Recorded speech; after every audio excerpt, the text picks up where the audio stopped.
So we got disconnected there. A little bit of spotty Wi-Fi, but it's all right. We're back up. We're back up and running. And so what I got going on here is I got my ground beef and I have my chorizo in here, and we are just gonna take my whisk and I'm just gonna get it in there, and I'm gonna try to break it up. And so for this, I want like a nice firm French whisk. I do not want to use a piano whisk. I want to use a French whisk. So that's that.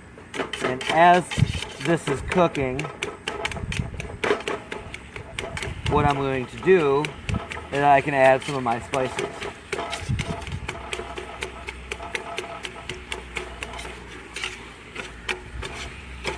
Oh, this smells pretty good. It smells pretty good already. Go Tony. Alright, so I'm going to add some of my spices to this. And right here is just a little bit of cumin, an array of peppers, salt, Lowry's, and things of that sort. So I'm just going to put a little bit of smoked paprika and a little bit of ground paprika in there. There's granulated onion, granulated garlic, and that's all in there. That smells good. So as I'm doing this, I'm just going to keep on breaking up this meat,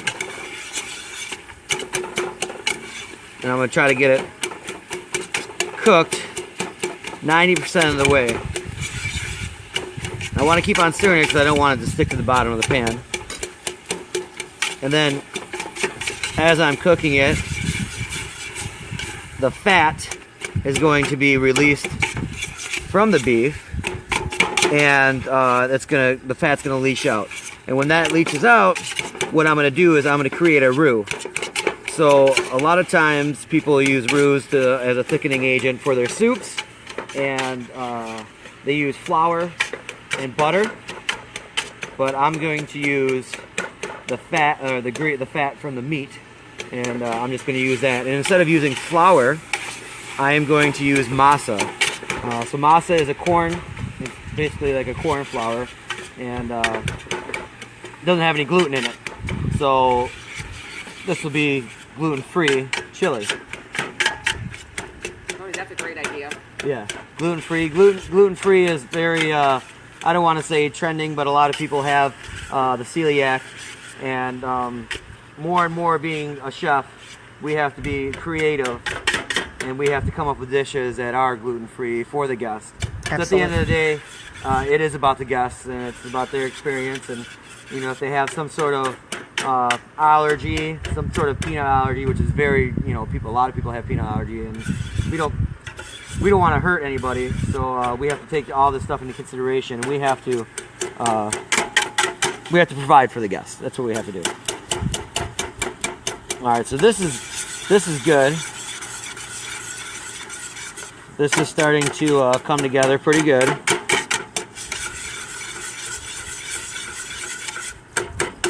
So I have this, and now what I'm going to do is I'm going to add my vegetables in there. Start to cook those. If I wanted to, actually, I'm going to get a little crazy over here. Okay. And I'm going to start caramelizing my onions. And my celery in here, and I'm just going to transfer them over into here.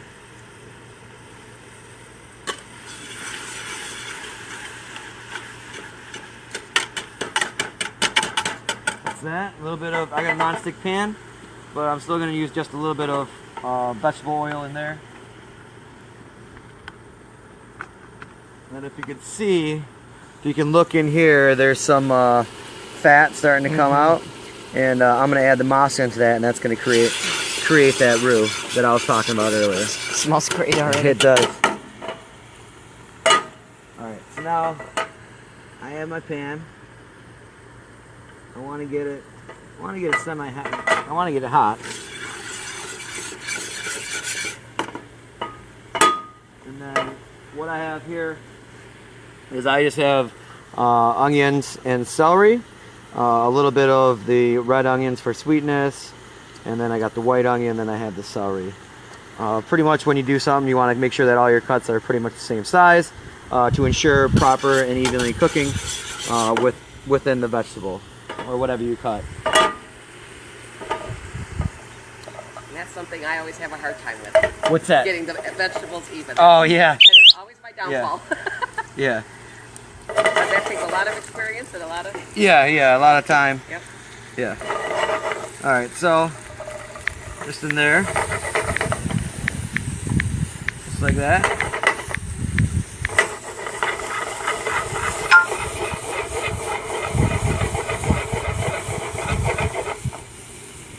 Okay.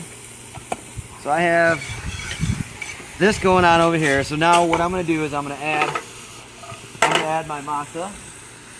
So I just have about a cup of masa right here. And what I'm going to do is I'm just going to sprinkle it in here. And that's going to create the roux.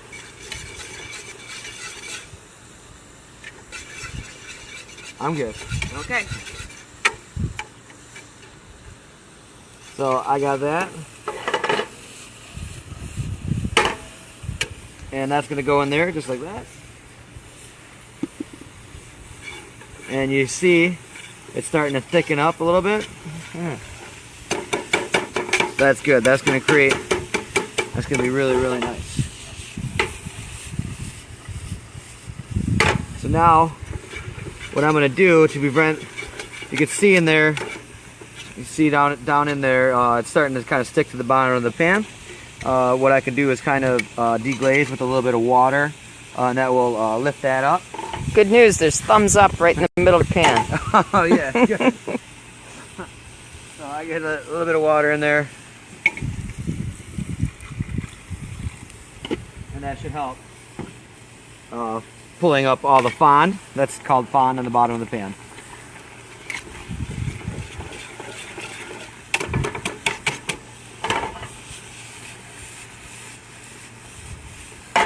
Alright, so I'm going to continue to caramelize my onions and my celery. I have this going in here. I'm going to add a little bit more water.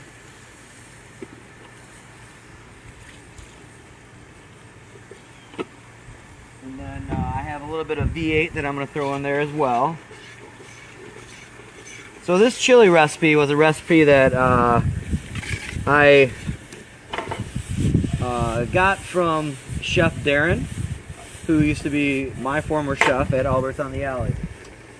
This is a variation of his recipe.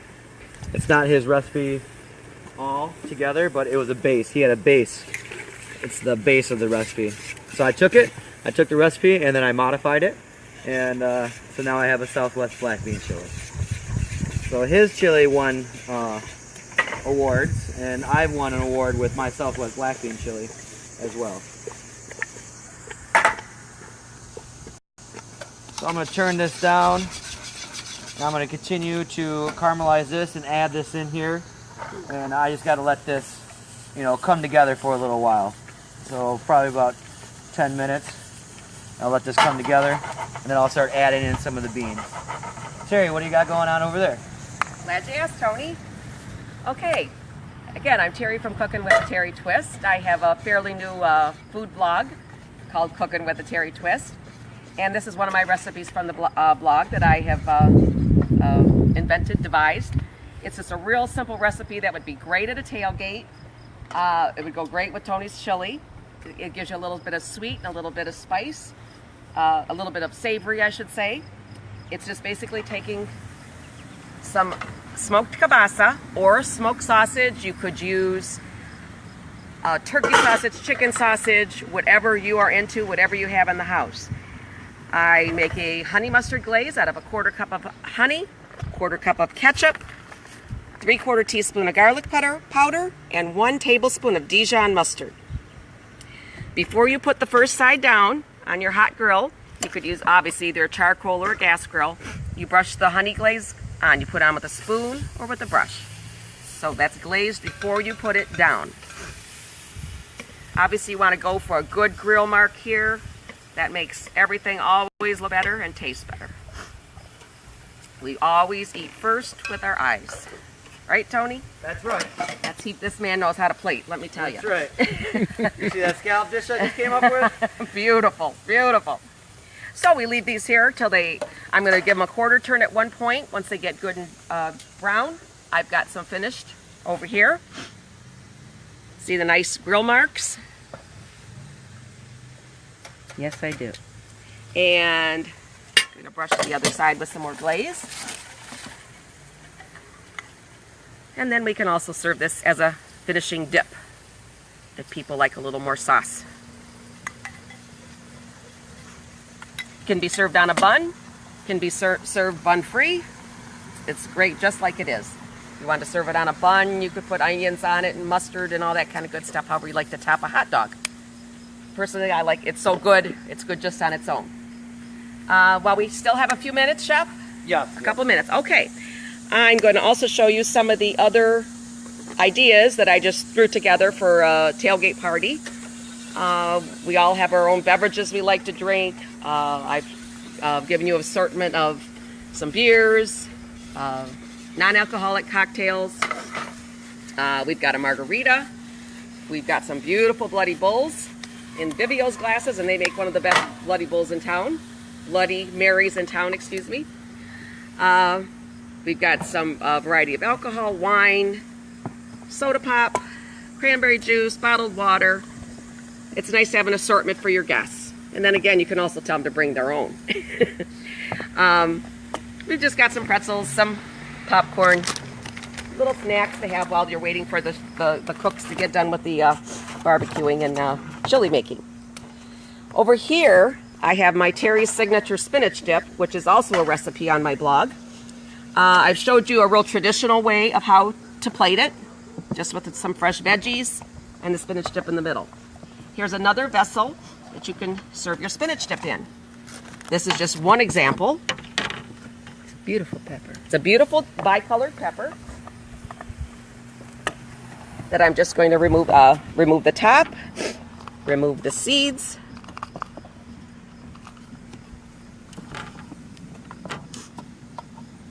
And then I would insert dip in there. I'm going to do that in just a minute. So you wouldn't leave these dips out for a long time on a hot day like today. Is it out of the sun for about 2 hours, Tony? Yeah. Yes. What I seem to remember from my Surf Safe class. Yeah. Okay, so around this pepper, I was going to give you some other examples. You could hollow out a small head of cabbage.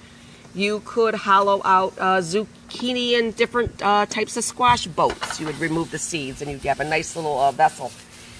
And then, of course, we've all seen the very traditional hollowed out pumpernickel bread. That's another way to serve this. I'm just using the bicolored pepper today, and then we'll just put our crackers.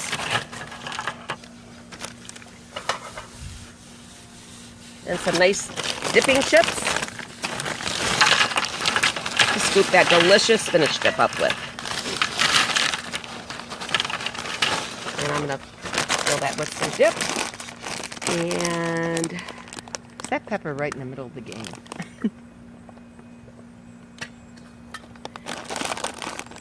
so like I said, we've got a variety of drinks. We've got our decor. Over here we have our Go Lions section where we're They're going to get it this year. celebrating our team. They're going to get it this year. That's right, Tony. I love that optimism. Down the field. Well, I have to announce that on the Lions opening day is my 61st birthday.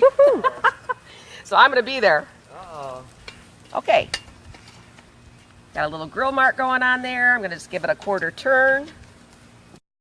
This one's ready. Beautiful.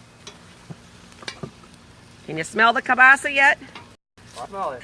I can smell those poblano peppers are just very aromatic. Yeah.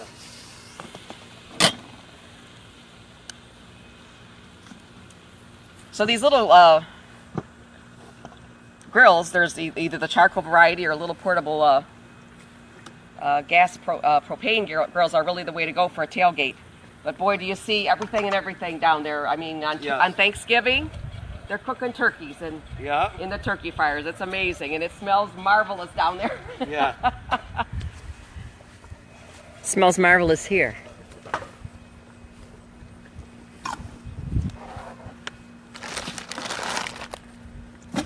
All right. So what I got going on over here, I had the chili. It's coming to a simmer. So if you want to look down in here, this is the roux or the masa, and then I put that in there. So we created a roux, and it makes it gives it a good viscosity for that. And now what I'm going to do is I'm just going to add in my tomato products and my beans. So right here, I just got some diced tomatoes. That's all I got in there. Gonna have to have some Brooks chili beans. Put that in there. That's that. And this is stuff like it's good for a tailgate because you can just buy all this stuff. Like you can get diced onions and diced celery, or you can dice all that before you go. I mean, you don't have to saute them up in the pan like I did. I was just going above and beyond. You could just basically just kind of just start from the bottom and work your way up and just let it be on a simmer. You don't have to get all fancy if it's just a tailgate. So then I have some stewed tomatoes. Stewed tomatoes are going to go in there, and then we got our black beans. And then after the black beans go in there, I'm going to put some corn in there as well. And just like what I did earlier with when I was caramelizing, these are just some roasted tomatoes. Earlier what I did when I caramelized the onions and celery, I am going to caramelize the corn. That's that, and the corn's going to give it a nice color as well.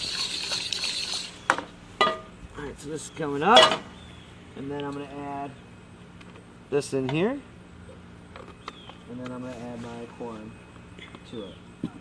How is your kielbasa coming along over there? Just about done with my last batch. Yeah. Yeah, I think this batch turned out a little bit better than the first. Okay, good. Kind of got the hang. I'm really not much of a barbecuer. I'm more of an indoor cook. I have to be totally honest. Yeah. But this recipe is this shows you this recipe is so simple that even someone who never barbecues, such as myself, can make it. Which is what we all want, is that foolproof recipe. Yeah, yeah. Well, the beautiful thing about cooking is that, you know, if you mess up, you know, you kind of know what happened. You know, if you're so inclined, like, you know what happened, and then you just know that, like, oh well, maybe I added too much flour, or I added too much something, too much salt, pepper, or your cooking technique was wrong. Maybe my pan was too hot. Maybe my pan wasn't hot enough. So now you know next time what not to do, and that's the beautiful thing about cooking. And every day when I go into the kitchen, it's just a new set of obstacles that I have to overcome. You know, the other day we were down 3 cooks, and you know, I need 5 cooks to function on my line. And you know, I had a little pep talk with my team, and I said, hey guys, you know, we got 4 cooks today. I'm gonna be on the line cooking with y'all, and we got to get it done. You know, my team was like, all right, we got to get it done. And what happened? And we got it done. And I had a fun time cooking with those guys. Sometimes being a chef, it's a lot of it is sometimes just paperwork and things like that. But sometimes when you get to get in there and work on the line with your team, it's really, really, really good. And also, the good thing about being a chef also is being able to create dishes. I came up with a beautiful scallop dish that we're featuring at my work, and it's U10 Hudson U10 sea scallops with king crab legs, roasted corn, and confit heirloom tomato succotash. And it's presented on this beautiful board with a fava bean pesto. And it's a beautiful dish, and we currently serve that in the cucina. Mouth-watering. Yeah, it's so good. So I'm just gonna let this work a little bit. Earlier, I had roasted off some poblanos and a couple of serranos. And what I did was I just put them right on the flame, and I got a nice char on the pepper. And then after that, I took it and I put it in a moon bowl and I saran wrapped it. And then when I saran wrapped it, it created some steam within the moon bowl, and that helped take the skin away from the meat of the pepper. And then after that, I peeled it off, and then now we have our roasted poblano and serrano peppers. Tony, can I ask you what a moon bowl is? A moon bowl is just a regular old Okay. moon bowl. Okay. That's what a moon bowl is. Thanks. Yep. A term I hadn't heard before. Yeah. All right, so that's gonna come together. I got my corn, and this chili it's got a little bit of heat to it. Usually when I enter it into competitions, I put it in the hot side because it does have some heat to it.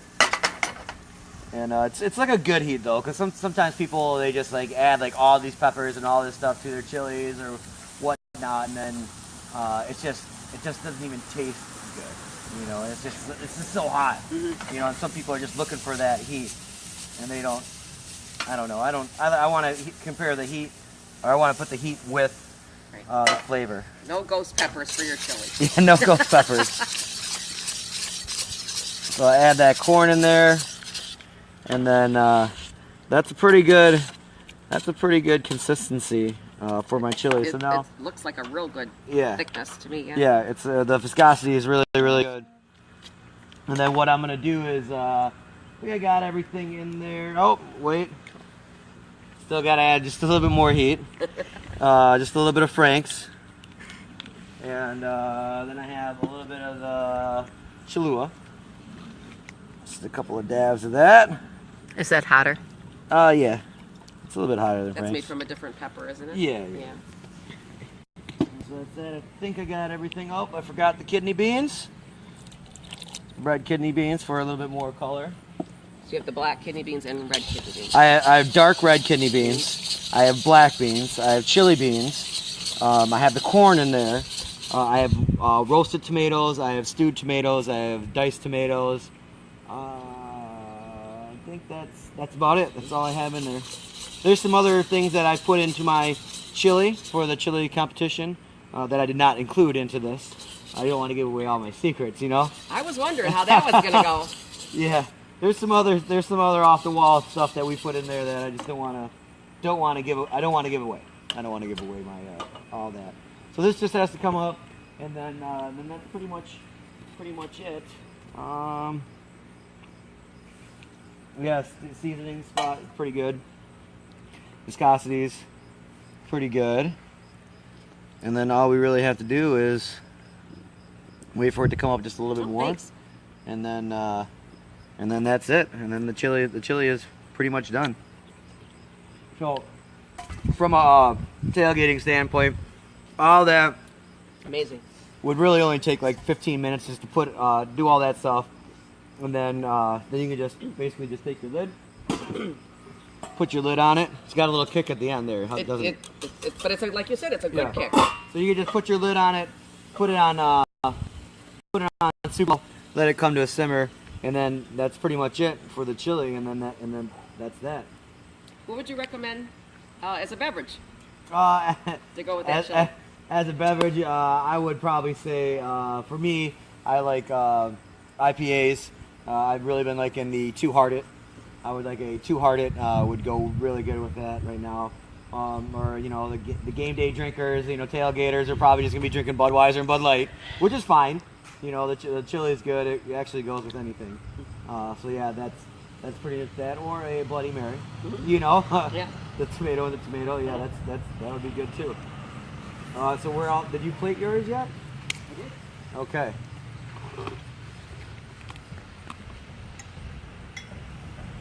All right, that looks beautiful. Thank you. Thank you. Beautiful. Grill marks came out pretty well. Yep. That's what you want. Yep. And that's really nice how you use the pepper as a vessel for your dip. Thanks, For Ken. that's really, really nice. I've also done it where you make individual Yes. for cocktail parties. Yes, yes. And you get the little, they look like shot glasses. Yes. And then I put a celery, a carrot, Yeah. or whatever, and then put the spinach dip in there, and that's a real big hit as well. Yeah. And makes it truly a finger food. Yeah. Yeah. So there's so many ways that you can present and serve your guests. Yeah, for sure. It's about what type of party it is. Yep. And like you said, it's all about taking care of the Yeah, customer yeah, it is. and your guests. So my chili is done. Your stuff is done. Let's get another look at this beautiful chili here. So that's nice. It's got a nice color. Really good. It's a really good, nice viscosity for that chili. It's got a little bit of heat at the end, but it's like a good heat, and it's very flavorful. I'll be showcasing a better version of this chili at the Downtown Garden City Chili Cook-Off, and that will be October 8th. And it's a very fun event. It's for the whole family. They have a live band, a couple live bands. They have of course, they have a beer tent. They have a couple of different demonstrations going on. I know I'm going to be there. Last year there was 20 teams, amateur teams. I took third place, and there was 6 restaurants that competed. My cousin Marcus has a smoking smoking apparatus that hooks up to the back of his truck, and it's a giant smoker, and he's going to be there, and he's going to be doing that. I think it's called Joe Mama's Barbecue is the name of his smoking barbecue brand that he does. He's going to be there. It's going to be really cool. It's October 8th. It starts at 11 a.m. downtown Garden City, right in Kroger. So yeah, I'm going to be doing that. I'm doing this chili, and hopefully I'll see you there. I look forward to being there, Tony.